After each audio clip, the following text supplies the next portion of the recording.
Oke, selamat pagi, selamat siang, selamat malam semua yang menonton video ini. Kembali lagi dengan saya Pak Alex dalam pembelajaran jarak jauh, produk kreatif dan kewirausahaan. Nah, hari ini kita masuk ke materi yang kelas 12 tentang laporan keuangan dan evaluasi perkembangan usaha. Saya akan membuat 4 topik, 1, 2, 3, 4. Nah, di video part 1 ini saya akan membahas topik pertama dan topik kedua. Di mana topik pertama itulah dasar-dasar laporan keuangan dan topik kedua adalah jenis dan komponen laporan keuangan. Kita mulai ya.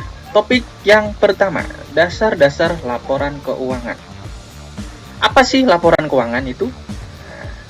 Jadi laporan keuangan adalah sebuah bentuk tulisan yang berisi informasi keuangan dalam sebuah bisnis.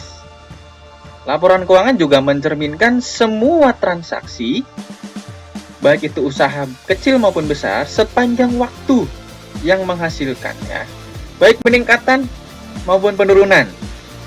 Bisa jadi nilai bersih ekonomi itu ada peningkatan, ada penurunan bagi pemilik modal. Nah, pemilik modal itu bisa diri sendiri atau juga dari modal pihak luar, seperti kreditur dan sebagainya. Kemudian, laporan keuangan juga sebagai media yang penting untuk menilai atau mengevaluasi prestasi dan kondisi ekonomi perusahaan. Jadi, faktor berkembangnya usaha itu kita lihat berdasarkan laporan keuangannya. Tujuan dari laporan keuangan itu adalah mengevaluasi keuntungan dan atau kerugian. Dan yang kedua adalah informasi perubahan sumber daya bersih dari kegiatan usaha yang dilakukan. Ya, jelas ya. Ada proses produksi di situ yang menyebabkan perubahan sumber daya bersih.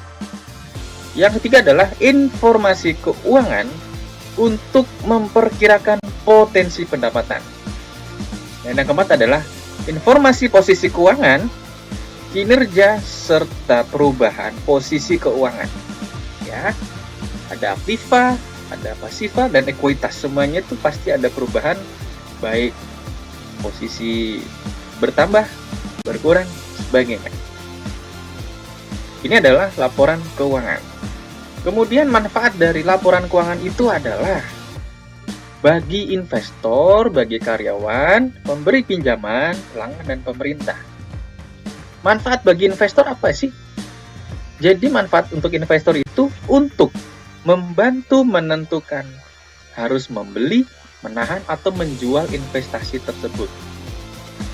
Banyak lagi perusahaan yang menjual saham atau investasinya kalau sudah dinilai baik. Ada juga yang mempertahankan untuk kelangsungan bisnisnya. Oke. Kemudian manfaat untuk karyawan, yang pertama adalah informasi stabilitas dan profitabilitas, di mana nanti informasi tersebut dapat dipakai menjadi acuan menilai perusahaan dalam memberikan balas jasa, manfaat pensiun, dan juga kesempatan kerja. Penting juga kita sebagai karyawan, baik yang di perkantoran maupun yang di dunia usaha. Selanjutnya adalah manfaat untuk pemberi pinjaman atau kreditur, ya, bisa bank, bisa lembaga keuangan, bisa koperasi, dan macam-macam ya. Manfaatnya itu memutuskan apakah pinjaman bunganya, maksudnya pinjaman serta bunganya, dapat dibayarkan pada satu jatuh tempo tertentu. Nah, ini juga menjadi bahan pertimbangan. Apabila keuangannya ini baik, pihak kreditur itu akan meng-ACC ya istilahnya, pinjaman, modal, dan sebagainya. Tetapi kalau keuangannya sedang tidak stabil, pihak kreditur berhak untuk tidak memberikan pinjaman. Manfaat yang keempat adalah kepada pelanggan. Nah, pelanggan itu juga wajib tahu laporan keuangan supaya apa yang menjadi langganannya dia dalam sehari-hari membutuhkan barang itu pasti akan terus-menerus bertahan dan memberikan pelayanan kepada pelanggan tersebut. Yang pertama adalah mengetahui kelangsungan hidup perusahaan.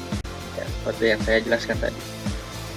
Jika terlibat suatu perjanjian jangka panjang, maka akan tergantung pada perusahaan tersebut. Maksudnya gini, misalkan teman-teman lagi ada kontrak perjanjian jual beli motor. Ada suatu lembaga leasing misalnya. pada saat posisi keuangan leasing ini baik, kita sebagai debitur atau pelanggan dari leasing tersebut, kita percaya bahwa motor kita akan terjamin. Begitu juga sebaliknya, kalau kita ada perjanjian suatu kontrak dengan perusahaan dan perusahaan itu kolaps, nah kita mau menuntut apa?